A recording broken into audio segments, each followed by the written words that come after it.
Hey guys, ഇന്നത്തെ video നമ്മൾ Chalissery സരസ്മേളുടെ last day കാണാൻ പോയിട്ടുണ്ടായിരുന്നു വ്ളോഗാണ്. നമ്മൾ നാട്ടിൽ നിന്ന് കിട്ടിയവരെല്ലാം പേർക്ക് ഒരു ട്രാവലർ എടുത്തിട്ടാണ് പരിപാടി കാണാൻ പോയിട്ടുണ്ടായിരുന്നത്. ആക്ച്വലി അവിടെ എത്തിയപ്പോഴാണ് കേട്ടോ എനിക്ക് മനസ്സിലായത് ഇന്നല്ല പോവേണ്ടിയിരുന്നത്, ഇതിന് മുന്നേ ഇവിടെ പോവേണ്ടതായിരുന്നു. അവിടുത്തെ ഒരു ക്രൗഡിനെ കുറിച്ച് പ്രത്യേകിച്ചൊന്നും പറയേണ്ട ആവശ്യം ഉണ്ടാവില്ലല്ലോ അല്ലെ, കണ്ടാൽ തന്നെ നിങ്ങൾക്ക് മനസ്സിലാവുന്നുണ്ടല്ലേ എന്തോരം തിരക്കും ബഹളമാണ്. ഈ ഒരു ടൈമിലേ ഞങ്ങൾക്ക് അവിടെ ഒന്നും കാണാൻ തന്നെ ഇല്ലാത്തതുകൊണ്ട് ഞങ്ങൾ നേരെ എന്തെങ്കിലുമൊക്കെ റൈഡിൽ കയറാൻ വേണ്ടിയിട്ട് അങ്ങോട്ടേക്കാണ് കേട്ടോ പോയിണ്ടായിരുന്നു. അവിടെ എത്തിയപാടെ തന്നെ അമ്മമാരുടെ അടുത്ത് നമ്മൾ പറഞ്ഞിട്ടുണ്ടായിരുന്നു കേട്ടോ, നിങ്ങൾ ഇഷ്ടത്തിന് എവിടെ വേണമെങ്കിലും പോക്കോന്ന്.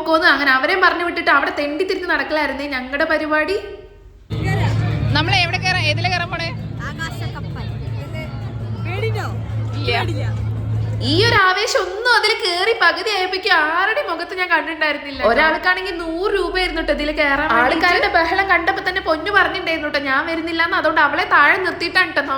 എല്ലാവരുടെയും മുഖം കണ്ടാൽ തന്നെ നിങ്ങൾക്ക് മനസ്സിലാവുന്നുണ്ടാവില്ല, എല്ലാവർക്കും ഭയങ്കര എക്സൈറ്റ്മെന്റ്. പക്ഷെ ഇതൊന്നുമല്ല കേട്ടോ ഇവിടുത്തെ ട്വിസ്റ്റ്. ഇവിടെയാണ് നമ്മളെ കഥ മൊത്തം ആരംഭിക്കാൻ പോണത്. പണ്ട് ഇങ്ങനെ സ്കൂളിൽ പഠിക്കുമ്പോ വീഗാലാൻഡിൽ പോയപ്പോ ഈ റൈഡ് കയറിയ ഒരു ഓർമ്മ മാത്രമാണ് എന്റെ മൈൻഡിലുള്ളത്. ഇവിടെയാണ് ഞാൻ പറഞ്ഞ കഥ ആരംഭിക്കുന്നത്. ഈ വീഡിയോ എടുത്തോണ്ടിരിക്കുന്ന ഏട്ടൻ ആരാന്ന് പോലും നമുക്കറിയില്ല. എന്റെ ഒച്ചപ്പാടും കരച്ചിലും ബഹളും ആസ്വദിച്ചോണ്ടാണ് ആൾ ഈ വീഡിയോ എടുത്തോണ്ടിരുന്നതെന്ന് എനിക്ക് പിന്നെയാണ് മനസ്സിലായി. റൈഡ് കഴിഞ്ഞ പാടെ തന്നെ ഇറങ്ങി പോയിട്ട് ആളേക്ക് സെൻഡ് ചെയ്ത് വാങ്ങിയതാണ് ഈ ഒരു വീഡിയോ. ഈ വീഡിയോ ഏട്ടൻ കാണുന്നുണ്ടെങ്കിൽ വളരെ നന്ദി. റൈഡും കഴിഞ്ഞ് താഴെ ഇറങ്ങിയപ്പോഴാണ് മനസ്സിലായത് ഇവിടെ ഏറ്റവും ബഹളം വെച്ച ഒരേ ഒരാൾ ഞാനാണെന്ന്. അവിടുത്തെ ചില്ലും പരിപാടിയൊക്കെ കഴിഞ്ഞപ്പോ തന്നെ മഞ്ജു വാര്യർ എത്തിയിട്ടുണ്ടായിരുന്നു. പിന്നെ ആളെയൊക്കെ കണ്ടിട്ട് പിന്നെ നമ്മൾ സ്റ്റേജിന്റെ അങ്ങോട്ടേക്ക് കണ്ടിട്ട് പോയിണ്ടായിരുന്നത്. ഏകദേശം ആ ഒരു ടൈം ആയപ്പോഴേക്കും മൊത്തത്തിൽ ക്രൗഡ് കൂടുമായിരുന്നു കേട്ടോ ചെയ്തിട്ടുണ്ടായിരുന്നു. മഞ്ജു വാര്യരുടെ പ്രസംഗം കൂടി കഴിഞ്ഞ് കഴിഞ്ഞാൽ പിന്നെ സിത്തുമണിയുടെ നല്ല അടിപൊളി സ്റ്റേജ് പ്രോഗ്രാം ആണ്. അതിന് വേണ്ടിയിട്ടാണ് നമ്മൾ എല്ലാരും വെയിറ്റ് ചെയ്തോണ്ടിരിക്കുന്നത്.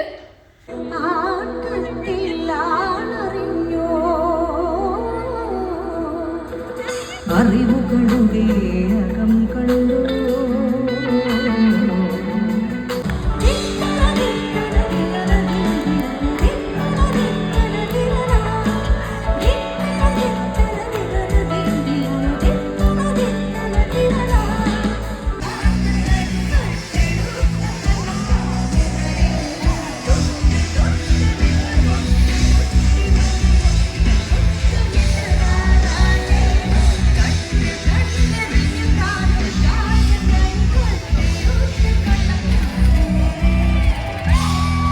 സിത്തുമണിന്റെ പാട്ടെല്ലാം കേട്ട് കഴിഞ്ഞാൽ ആരാണല്ലേ തുള്ളി പോകാണ്ടിരിക്കുക. അത്രയും ക്രൗഡിന്റെ ഇടയിൽ കിടന്നിട്ട് ഞങ്ങൾ നല്ല അടിപൊളിയായി ചില്ല് ചെയ്തിട്ടാണ് അവിടെ. ഞങ്ങൾ എവിടെ പാട്ട് കേട്ടാലും തുള്ളി കളിക്കുന്ന ആൾക്കാരായതുകൊണ്ട് തന്നെ ഞങ്ങൾ ഒന്നുകൂടി എൻജോയ് ചെയ്തിട്ടുണ്ട്. അവിടുത്തെ ഏറ്റവും ട്രെൻഡിങ് ആയിട്ടുള്ള വനസുന്ദരി കഴിക്കാൻ പോയിട്ടുണ്ടായിരുന്നേ. അവിടുത്തെ ക്യൂവിന്റെ തിരക്ക് കണ്ടപ്പോ തന്നെ നമ്മൾ ആഗ്രഹം അങ്ങോട്ട് വേണം. പോയതിനെക്കാട്ടിലും എക്സ്ട്രാ എനർജിയിലും എൻജോയ് ചെയ്ത് ചില്ല് ചെയ്തിട്ട് നേരെ നമ്മൾ ഡാൻസ് കളിച്ചിട്ട് പിന്നെ നേരെ വീട്ടിലെത്തിയിട്ടുണ്ടായിരുന്നേ. അത്രേ ഉള്ളൂ. നെക്സ്റ്റ് വീഡിയോ കാണാം.